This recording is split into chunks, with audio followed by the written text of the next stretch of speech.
Hi, I'm Sumit Bose, and this is the Net Hero podcast. Who's it for? It's for you. If you care about the planet and you care about business. We believe that businesses are responsible for a lot of the damage that has been done to the planet, but they're also responsible for finding the solutions.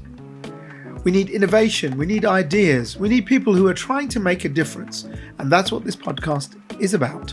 If you know someone who is trying to make a change, then get them to come along on the podcast. Listen in every week, subscribe, and make sure that you follow us on social media. Our two news platforms, Energy Live News and Future Net Zero, cover everything we do. And this episode is recorded live, so enjoy. The soil. Without it, we wouldn't exist. Think about it. Our whole origin has been to move from hunter-gatherers to farmers, and that led to civilization. And over the last 100, 200 years, we've really exploited the planet's soils for our growth. The last 50 years, particularly so. I look back at my own childhood and, I remember looking back and thinking, actually, you'd get crops at certain times of year, food be available, just suddenly it'll be seasonal. But now we get food all year round. You can have fruits out of season. Things are shipped across the world. And there's been lots of studies about what we're doing in terms of the footprint of not just agriculture, but the actual damage to the soil. Many of us probably don't know how thin our layer of soil is around the planet and how vital it is for our balance of the planet's kind of processes.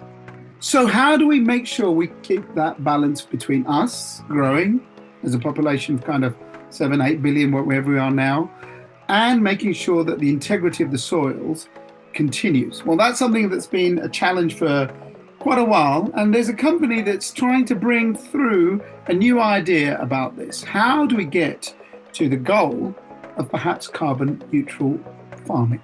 I'm delighted to say Robin Salux, who is the boss of a company called eAgronom, who you're based in Estonia, correct?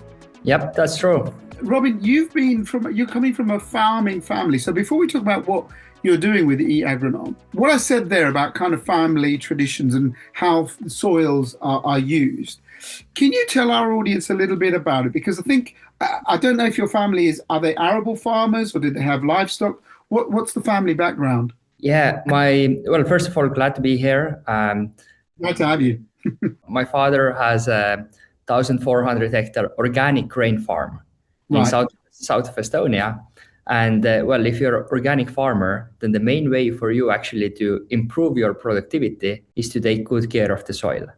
You cannot fix it with chemicals, you cannot fix it with fertilizers. You have to take good care of your soil so that it has more nutrients and also it's a good place to live for the plants. Did your family always do organic farming, or did they used to do more sort of, they say traditional methods using pesticides, etc.? Yeah, that's interesting. My grandfather is also a farmer, but he's conventional. So I have lived between those two worlds all my life. And but my father started organic farming, I think 2009 or something like this already. So quite some time ago. And right now it's not only economic decision for him, but also a lifestyle decision and a principle for him to work together with nature without harming it. Is your grandfather still alive? Yeah. So what's his view? Because obviously, dare I say, he probably grew up in the time where, there was that big push to feed people. And that's where people looked at pesticides. And they've done a lot of good. You can't say they haven't done good. They helped a lot of people be fed over the last 50 years. So what's your grandfather's view of farming? Well, I would say in the end, they get along really well, and we all agree that the balance is most important. I guess there is a lot to learn in conventional farming about regenerative farming. Yeah, and you can actually save quite a lot of money. So you don't have to go organic to do good things. And at the same time, if you take good care of your soil and you still use fertilizers, perhaps you need to use less. Perhaps you need to use less chemicals. And especially these days, all of those chemicals, they're quite expensive. To produce fertilizers, you need energy. Energy cost, we all know, is quite high. Yeah. And that's also something that gives additional push to think not only to go fully organic, but at least to think what would be those ways, those clever ways to work together with nature to reduce our cost base related to inputs. If we look at it globally, and then we'll talk about specifically what you're doing, I think maybe this is right, but I mean, farming is about 15, 16, something like that, 20% of global emissions, right? But it's obviously not just the emission side of it. It has such a, without it, none of us can eat. Farming has changed a lot, as I said, in my lifetime. You're a lot younger than me. You're, a young man. But if you look at it and you look at your family history, perhaps I don't know the history of Estonia, but obviously it was behind the Iron Curtain. Was it generally about feeding locally, or was there more of a kind of, as it was in the Soviet Union, food would go out across the whole of the Soviet Union, and that's what the farmers did? Yeah, well, I mean, on the other side of the curtain, one of the things that happened immediately after we were occupied was that those small family farms were destroyed. Right. So basically, my great-grandfather, the Soviet Union took away all the horses, all the land and everything. And then they put together state farms that are really big. Yeah. Yeah. Now, after the Soviet Union collapsed, then many of the farming generations, they were not farming anymore. They were doing something different. But in our case, my grandfather was still involved in the state farm at the time. So we got back some of the land and then started building on top of it. But so I would say today, if you think about Europe, then majority of the food is still produced by family farms. Yeah. It's not that, obviously it's not that they produce food only for themselves, but still these are family farms that are producing majority of the food. If you look around, I don't know whether it's the case with you now, but you seem to be going backwards to where we are. But in the UK, we're going towards these super farms, right? Where, farmers can't afford it, they sell, and then a big conglomerate buys land, and then it's more industrial. The US is, of course, a massive example of that. All of this has changed farming. And, you talk about the organic movement. If you look at it the overall in the world, though, I suppose the truth is most farmers are using products, and most farmers are probably using the soil a bit too much compared to what they used to. Would you say that's fair? Yeah, well, that's correct. Globally, I think we have lost about 1/3 of our soils, perhaps even more. Yeah. In Europe, the trend is right now reducing as well. In US, I guess the same. But at the same time, we have 1% of European Union farmers on our platform taking really good care of the soil. So, and it doesn't mean that they're not using any chemicals. Yeah, that's fine. But they make sure that there is full plant cover. They make sure that they don't cultivate that much. They make sure that they rotate crops. So they are making their farms more close to the nature, and that's something that gives hope that in the long run, actually, I think we can really reverse this trend. What is the importance of soil? I said, I'm not a brilliant, I haven't got your background in agriculture and stuff, but I remember studying years ago. There's always like crop rotation. You don't damage the crops too much. So just explain to our audience why the soil is so important in the whole carbon story. Well, there are few ways how to think about this. One way, if you think how soil is important in the whole carbon story, is that we all produce regular waste. Like I produce some garbage, you produce some garbage. We try to minimize this, but to live with no waste at all, it's impossible. Yeah. So what we do, we work with waste management companies who will take care of it and hopefully also recycle it into something useful. Now, with CO2 emissions, it's a bit, I would say, in the past, we have been a bit idealistic. We thought maybe it's possible to live without any CO2 waste at all, because CO2 is also waste. It happens because of our activities. It influences the world around us. We cannot see it with our eyes. That's why we treat it differently, but it's a waste. And the question is now, how do we take care of this remaining waste? And there are some really big industrial technologies to take this air through machines. Yeah. Use a lot of energy to capture the carbon and then carbon capture. But the problem with this is that's quite expensive. Now, on the positive side, nature has figured it out a long time ago. And that's something that all of us probably learned during school time, and that's called photosynthesis. So the Yep. plants capture the carbon or carbon from the CO2 from the air and then store it. But and if you think about photosynthesis, then all of us think about trees, and that's one of the ways. But very few know that there is more carbon in the soil than in all of the plants above the ground. No way. And how does it get there? The plants still are part of this. The plants capture the carbon, but then after they die, or the leaves go down. The soil life is recycling this carbon into the soil. So that's one of the things that many people don't know, that you actually have more carbon in the soil than in all of the living plants above the ground.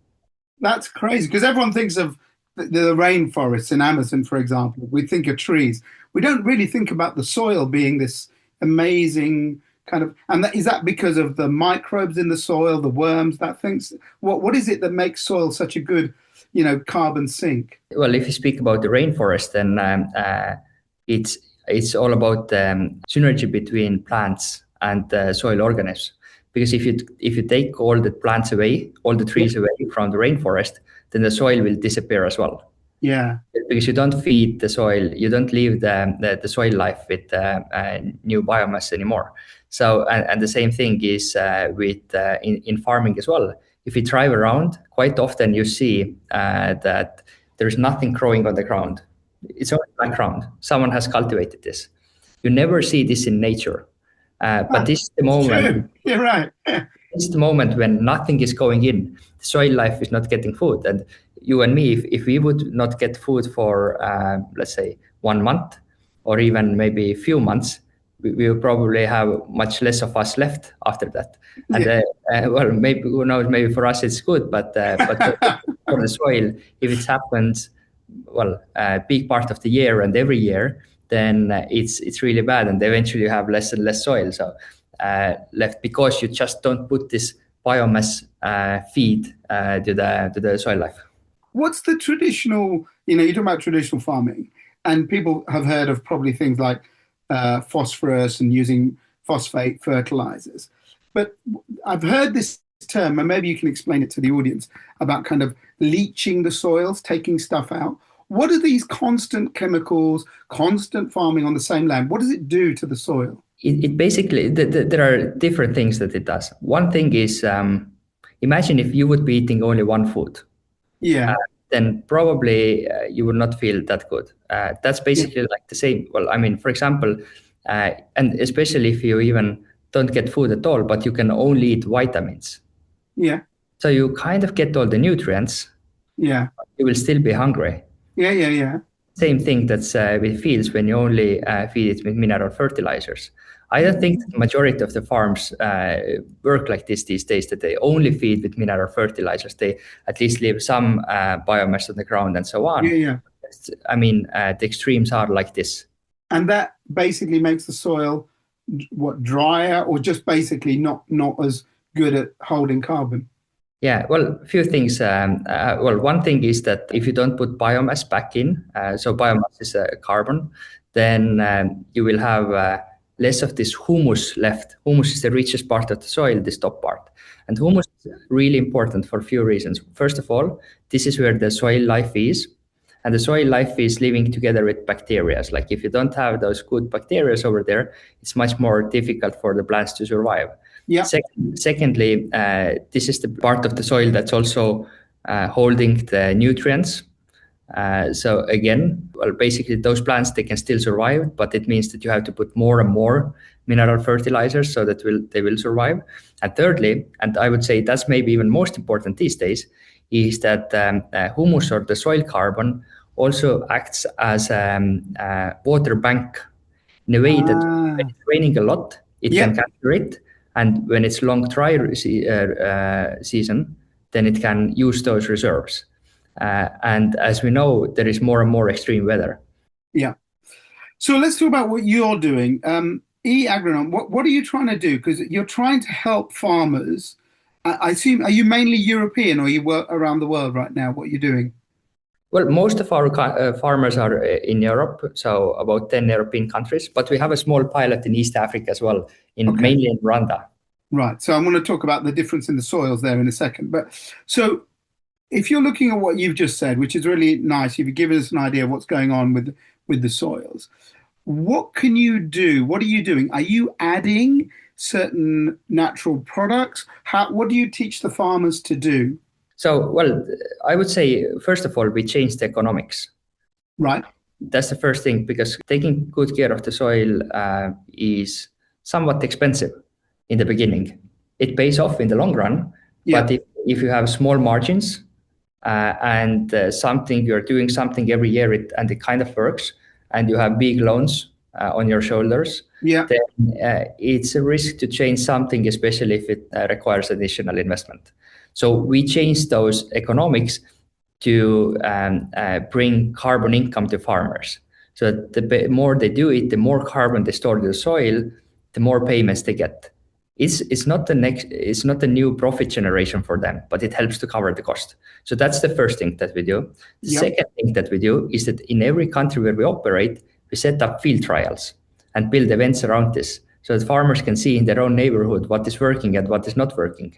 And then the third thing that we do, and that's where most of the R&D effort goes into, is we automate the data collection. Because in the end, to measure correctly how much carbon is stored, you need a lot of data. And farmers don't like sitting behind the computer, typing information in. Even if they do it, probably, well, we are all humans, we make mistakes. So it's better to automate this. But those are the three things that we do to change the dynamics so that farmers would be more interested and more ready to apply certain sustainable farming practices. So what are the things you encourage? Do you say to them, stop using chemical fertilizers?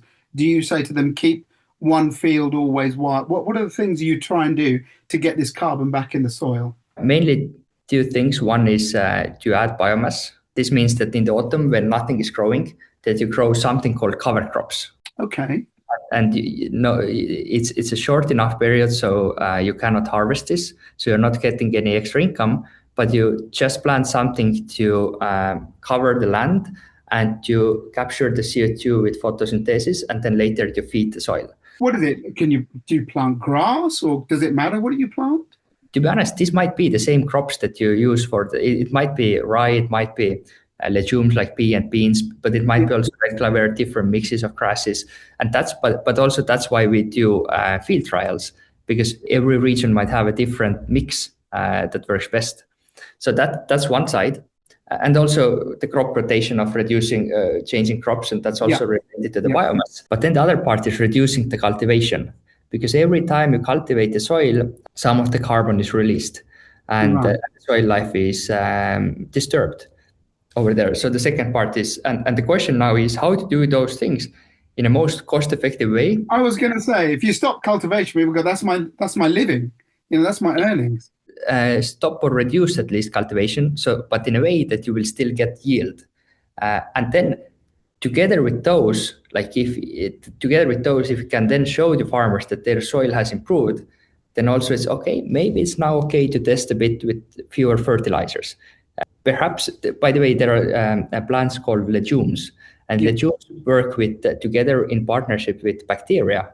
And this is special bacteria that is able to capture nitrogen from the air. So that's also one way how to replace partly the mineral fertilizers. So once farmers see this, then they're more ready to already experiment with using less fertilizers as well. What sort of difference? How long have you been doing trials with farmers, or actually doing the product? How long have you been doing that? A few years now? Well, we started in 2016. Back then, it was more like on the farm management software side, but already then in the first prototype that I just made for my father, there was the humus balance or the soil carbon balance calculator, also just for fun. Now the trials and the more directed work towards soil carbon, we started in 2020. So you've had 5-6 years of data. First of all, question number one: is it economical for the farmers to do this, economically viable? And number two, how much carbon are you restoring to the soils on average? I know you can't give a specific, but just roughly. Yeah. So average is 1 ton of CO2 per hectare. Is being replenished. Exactly. And we have 1.3 million hectares. So that's about 1.3 million tons of CO2 removed from the atmosphere and stored in the soil. By the way, in terms of carbon, it's less because, well, CO2, you have the oxygen as well. Of course. Yeah. But still, so, and then is it profitable to farmers? In the long run, it is. It's useful. Right. It helps. It makes their yields more stable, and it reduces the input cost, and etc. But the challenge is that in the short run, it takes investments, and there are some risks involved. So that's why. But also at the same time, you don't need to start with all of the fields at the same time. Understood. Yeah, you can do a trial, like you said. Yeah. Exactly. But that must be difficult, right? Because obviously we all know farmers are under pressure around the world. Big companies buy their stuff and they give them poor prices, particularly in developing nations, it's even worse. So have you found it difficult to convince the farmers to take a chance on this way? Mm-hmm. It's interesting. I met the farmer. He was in his 50s, and he said that he has 11 harvests left. Wow. Because, well, probably in his 60s, he's going to retire, and you can only try once a year. And if you can only try once a year, and if something's working, you better continue with this. So, well, that side makes it more difficult. At the same time, farmers also understand they want to change some things. They want to find ways to use less inputs. They want to find ways to increase their margins, and etc. So there is this open mind and thinking. And also, I think what farmers very much appreciate is that we are not going to them saying that now these are the rules and you have to follow it. Yeah. We are going to them with the message that, hey, look, there are companies that want to recycle their CO2 emissions into something productive. And you as a farmer, you are in a place to provide the service. And by the way, it will also help your farm if you take good care of your soil. And with this message and with those real life field trials in their own neighborhoods, we have managed to onboard, well, right now 1% of the European Union farmland to our programs. That's but I agree. But we see that at least for a few years, we can double this number of hectares. So eventually it might get, and we are also not the only one doing it. So there are also other companies. So I'm quite optimistic about the future. If these kind of principles continue, that there are companies ready to compensate for this, ready to take care of their emissions. In that ways, it can really work. Some of the wider things that we've seen, I don't know what the weather's been like where you are, but it's been awful here. But, there are certain things that people probably don't think about as much, but flooding, how much the soil holds water, talking about we talked about carbon, but also, the soil can provide so much stability for plants and things like that, so that if there are more storms, you don't get more trees falling, you don't get more power cuts, all of these things. So in terms of the wider benefits of this, if we look after the soil, do we get some things that could help, I wouldn't say stop the effects of climate change, but just make things you wouldn't think mitigated slightly better, because integrity is better, the soil is more stable, there's less flooding, those sort of things. Have you seen any of that in the last 5-6 years, that the stuff you're doing has helped that land? All those, well, number one, if you have plant coverage, it's much more, it's close to impossible to have flooding, because you have the roots that are holding the ground together. So it's saving a lot. Secondly, in the big resource that we have, for example, in Europe and also in US and UK as well, is we have productive farming land right now. Yeah. And we can feed ourselves. Yeah. We can actually even export. But we cannot take this as something that will always be there no matter what. So making sure that we take good care of our soils also means that we can make sure that we can feed ourselves. But then I think the most direct things that people will notice, or at least they will notice when it's missing, will be the clean water. And if you think about how do we get clean water, we get it from the rain. Yeah. Then it goes through the ground, and then it eventually from under the ground we're pumping it up, and either it's maybe from the lakes or reservoirs or underground or something like this. Now if we don't, but if you think, okay, in Europe most of the land, in the UK and US as well, most of the land actually is farming land. We don't have that much forest. We do have some, but we have true. Yeah. farming land. So that means that this water from the rain goes through the farming land and then goes under the ground, and then that's kind of a filter. Now the question is, do we want this filter to be more clean and making sure?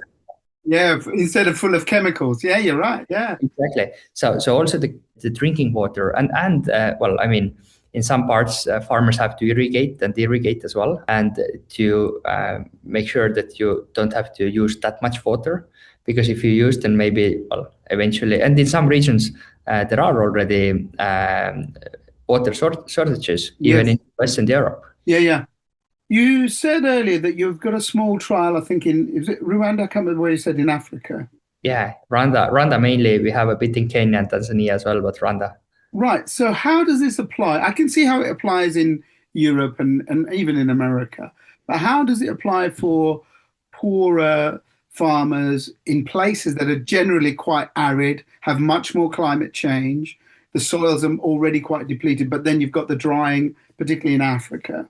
Can what you're doing work for those places as well? And have you seen any change in the soil integrity there? Mm-hmm. We think so. East Africa for us is still in the lab phase. Yeah, gotcha.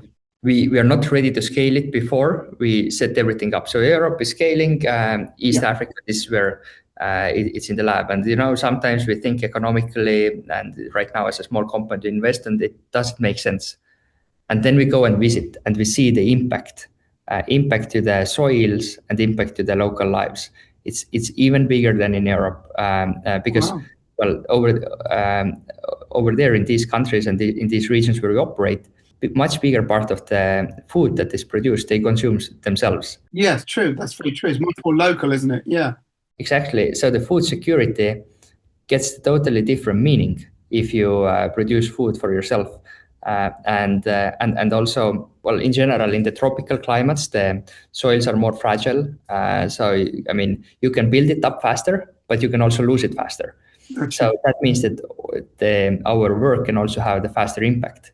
But yeah, it's possible. It has the impact is probably even bigger than compared to Europe, but it has also its challenges, mainly related to the data collection, mainly related to the farmers being really, really small. So we have, I would say, maybe more than 10 times less farming land in East Africa, but maybe tens of times more farmers. Yeah, of course. So there's lots of small holdings, you're saying? Yeah, lots of, yeah. And to do it cost effectively is difficult. What do you think, before we end, what are you hoping this will do? Because like you said, and I've done podcasts with people talking about the soil, and I don't think it's something we've really thought about as much as we should, really, because it's pretty vital. But do you see it's like more awareness now globally about why we need to protect the soil, the stuff that you're doing with your company, that it's starting to, politicians are starting to listen, not just, the farmers, obviously they live on this, but, the wider society, we probably don't think about it as much as we should. So we certainly know less about soils than we know about space.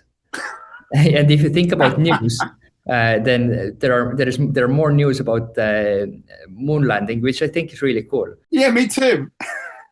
Totally for this, and but compared to soil, but at the same time, I think on the positive side, I think in many of the regions we also are entering the area of climate pragmatism. Yeah, and quite often people come to us and say that, hey, look, there is this maybe slowdown related to those green movements and so on, and we see that it's actually good for the soils. because quite often it doesn't mean that we don't care about climate at all. We don't care about CO2 emissions at all, but we take a bit more pragmatic view that, okay, we try to reduce it. Net zero, it's too costly right now. So what are the ways to recycle our emissions into something useful? And then soil comes up in the top of the list. And somehow, maybe paradoxically, it's actually good for restoring soils right now. So that's an irony, isn't it? Yeah. What do you hope you'll be doing with eAgronom? What's your hope for the next kind of 5 years? Try and get more of a kind of belief that this is the right thing to do. Get more people thinking about the soil integrity, more farmers willing to take a risk on doing the stuff you discussed. Mm-hmm. Yeah, well, on the farmer side, I'm not worried. One thing that we hope, and we see it's moving toward this, is that, in different regions, there are more and more those emission trading system like ETS and both UK, Europe, I guess something in the US as well. I know in Australia there is something, and in some Asian countries. In the past, and still in many of those regions, soil carbon is not part of those. But we see right now talks about including soil carbon to make those prices more reasonable, and also to direct some capital to farmers for restoring the soils. And so that's a big topic right now. That's something I hope will go the right direction. But if it does, I'm not worried about farmers. I'm not worried about technology. If the market dynamics are right, then farmers will also move to the right direction. I think you're doing some brilliant stuff. Best of luck with what you're doing. It's a very clever idea. And I know you're not a farmer yourself, but you know how about to land, so that's really useful. When your dad needs help, you still go out, I suppose, with a spade, yeah? Yeah, well, I certainly know more about soil than I know about computer science today. Listen, it's been an absolute pleasure. Thank you so much. I think it's a great idea you're doing there, Robin, and I wish you all the best with it. Thank you. My pleasure. What do you think, ladies and gents? Get in touch on social media. Tell us what you think about the soil and whether we're looking after it well enough. My thanks to Rob for this week's production, and I'll see you on the next episode of the Net Hero Podcast. You've just heard the Net Hero Podcast from FutureNetZero.com. Join us as we help you find ways to cut your carbon footprint as we head towards net zero. Subscribe and follow us on social media. FutureNetZero.com. Better business, better planet.